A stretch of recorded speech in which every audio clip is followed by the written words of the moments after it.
꽃이 슬픈가 님이 미운가. 글 목소리 이성화. 어릴 적 우리 집 마당에는 목련나무가 한 그루 있었다. 봄이면 순백의 웨딩드레스인 양 그 자태를 뽐냈겠지만 내 기억에는 목련꽃이 아름다웠던 적이 없다. 꽃이 필 때보다 꽃이 질 때 기억이 더 강렬해서 그렇다. 하얀 꽃이 떨어지면 변색된 바나나 껍질처럼 누런 황토색으로 마당을 더럽혔다. 밟으면 소미불처럼 폭신할 것 같았던 흰 꽃은 옆집 누렁이 똥마냥 발바닥에 들러붙었다. 엄마는 그런 꽃잎을 정말 똥이라도 되는 양 인상을 쓰며 벅벅 쓸어내곤 했다. 친정 엄마는 70평생 꽃 좋은 줄 모르겠다는 말을 달고 사셨다.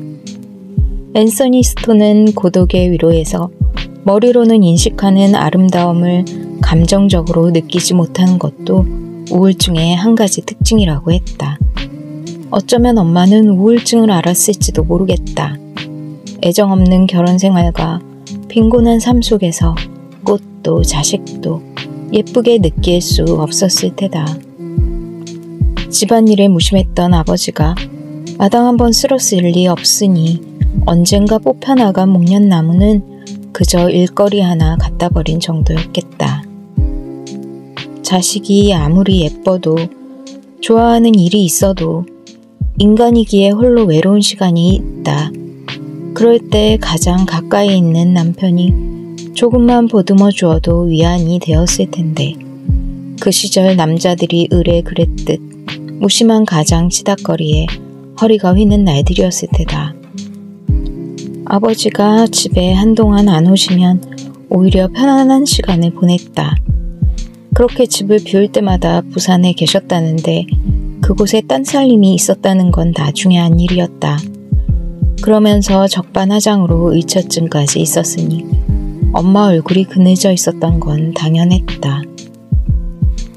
엄마가 무릎에 얼굴을 묻고 우는 날은 나까지 눈물 보태고 싶지 않은 마음에 혼자 숨어 울었다. 눈물 넘어 마당에서 목련 꽃잎이 시커멓게 문드러졌다. 그렇게 바라던 아들을 얻은 후에도 아버지는 그다지 변한 게 없었고 늦은 나이에 힘들게 남동생을 낳은 엄마는 억척스러워졌다. 요양원에 계시던 아버지가 세상 떠나시고 나니 엄마는 오히려 홀가분해 보였다. 내가 만약 결혼하지 않았더라면, 아이들을 낳지 않았더라면, 사는 게 팍팍하지 않았더라면 몰랐을 엄마의 마음이 삶으로 다가오던 때였다. 손주들을 돌보는 엄마의 표정을 보며 올봄엔 꽃놀이 한번 가야지 했었다. 엄마도 어쩜 아이고 내 새끼들 꽃처럼 예쁘네 하고 좋아했을 텐데 오랫동안 아버지 간병에 지쳤어도 방인했던 엄마는 오래 사실 거라고 막연히 생각했었다. 의사의 3개월 선고에도 울 엄마를 몰라서 하는 소리지 곧 일어나실 텐데 하며 실감하지 못했다.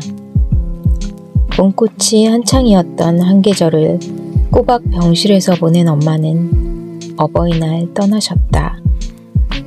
초등학교에 입학한 막내의 하교 시간이었다. 문득 요놈 입학할 때까지 살려나? 했던 엄마한테 당연한 얘기 입 아프게 한다면 삐죽거렸던 생각이 났다. 작은 딸의 등하교는 돌봐줬지만 막내 아들 입학은 보지 못하셨다. 유난히 예뻐했던 손녀 손을 잡고 이 길을 오갔을 엄마. 그때는 이 길이 어땠을까? 벚꽃 돌아볼 여유가 있었을까? 꽃을 보는 내 눈길을 따라가던 막내가 사진을 찍어달란다. 두 팔을 번쩍 들어 만세를 하는 개구진 미소가 흩날리는 벚꽃처럼 환하게 피어났다. 그날 내 카톡 프로필 사진에 난생 처음 꽃사진이 올라갔다. 엄마처럼 꽃 예쁜 줄 모르고 살았던 내게 유난한 꽃바람이 분다. 잊을만 하면 꿈속으로 찾아오는 엄마도 이젠 웃으며 꽃바람 맞으면 좋으련만.